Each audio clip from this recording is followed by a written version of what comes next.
ஒரு பாட்டி ஒரு கொய்யா மரத்தை ரொம்ப ஆசையா வளர்த்துட்டு வராங்க.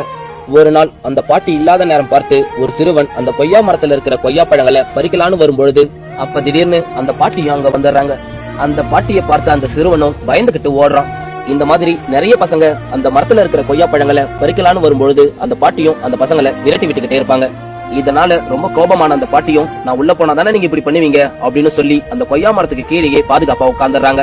அப்போ ஒரு ஏழ்மையான சிறுவன் அந்த பாட்டி கிட்ட போயிட்டு, பாட்டி எனக்கு ரொம்ப பசிக்குது, ஒரு கொய்யா பழத்தை தரீங்களா அப்படின்னு கேக்குறான். அதுக்கு அந்த பாட்டியும் ஒரு கொய்யா பழத்தை பறிச்சு அவங்கிட்ட, இந்தாப்பா வாங்கிக்கோ அப்படின்னு சொல்றாங்க.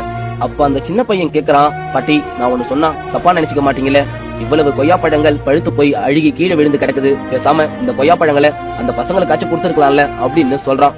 அதுக்கு அந்த பாட்டி சொல்றாங்க, பேரா நான் இந்த பழத்துக்காக வந்த பசங்களை விரட்டி அடிச்சேன்னு நினைக்கிறியா? இந்த ஒரு கொய்யா பழத்துக்காக அவங்க சின்ன வயசுலயே திருடணும்னு நினைச்சாங்க பாத்தியா, அதுக்காக தான் நான் அவங்கள விரட்டி அடிச்சேன். உன்ன மாதிரியே அவங்களும் வந்து நேர்மையா, பாட்டி எனக்கு கொய்யா பழம் வேணும் பாட்டி அப்படின்னு கேட்டு இருந்தாங்கன்னா நான் கண்டிப்பா கொடுத்திருப்பேன் அப்படின்னு சொல்றாங்க. இப்படி இவங்க செய்யற சின்ன சின்ன விஷயம் தான் நாளைக்கு ஒரு பெரிய திருட்டா மாறி போய் நிக்கும். அதனாலதான் நான் அப்படி பண்ணேன். இந்த கொய்யா பழம் உன்னுடைய நேர்மைக்காக கிடைச்ச பரிசு அப்படின்னு சொல்றாங்க.